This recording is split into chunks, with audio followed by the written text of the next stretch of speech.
কাজ ফেলে রেখে না কখনো বসে থাকা হয় না। একটা কাজ যদি ঘাড়ের উপরে থাকে, তো সেই কাজটা না করা পর্যন্ত মনে হয় কি আ ঘাড়ের উপরে একটা বোঝা আছে। তো আজকে সেই কালকের ২ কেজি কলাই বেটে রেখে দিছিলাম। আজকে সেই বড়ি দিলাম। কালকের গোশত রান্না ছিল সকালে ওইটা গরম করলাম। ওটা দিয়ে সকালে সবাই খাইছে আর দুপুরে একদম সহজ রান্না করলাম। যেহেতু ওই বড়ি ঝোলাতে হবে রোদ্রে, ওইখানে যেতে হবে। তো এইখানে হচ্ছে আমি এই যে নদীর যে এটারে কি মাছ বলে? স্লেন্দে মাছ না কি যেন একটা মাছ বলে?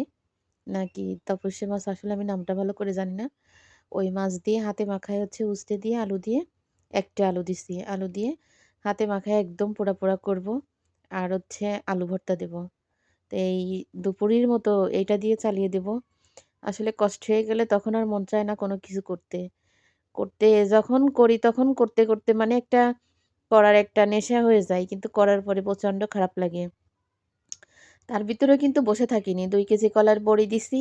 আবার সকালে আরো ২ কেজি ভিজাইছি। ভিজায়ে সকালে সেইগুলা দিয়ে এসে ভিজায়ে অন্যান্য কাজ সেরে সকালের খাবার খেয়ে আর বাকি যে কাজ রান্নাবান্না শেষ করে গোসল করে সেই আর যে ২ কেজি কলাই ভিজাইছি সেই ২ কেজি বাইটে উঠোয়ে ফ্রিজে রেখে খাবার খেয়ে এই যে ভয়েস লাগাচ্ছি। তা আসলে কাজ সুন্দর মতোই পারি। কিন্তু আগের মানুষ বলে না দিন যেটা যাচ্ছে সেটা কমে যাচ্ছে, বাড়তেছে না। এজন্য কষ্ট এখন মানে কাজে বেশি হয়ে যাচ্ছে।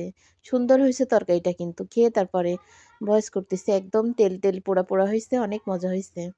আর হচ্ছে এইখানে আলু ভর্তা, আচার দিয়ে জলপাইয়ের চুইঝালের আচার দিয়ে আলু ভর্তা আর হচ্ছে এই তরকারি। এই দিয়ে দুপুরের মতো হয়ে যাবে ইনশাল্লাহ। আর রাতে ব্যবস্থা রাতে করতে হবে। তো রাতেও চিন্তা করতেছি যে একটু বেশি করে কিছু রান্না করে রেখে দেব। কারণ সকালে আবার বড়ি কাটতে গেলে রান্না হবে না। আজকে তো যে গোশত ছিল গরম করছি, এজন্য হয়ে গেছে।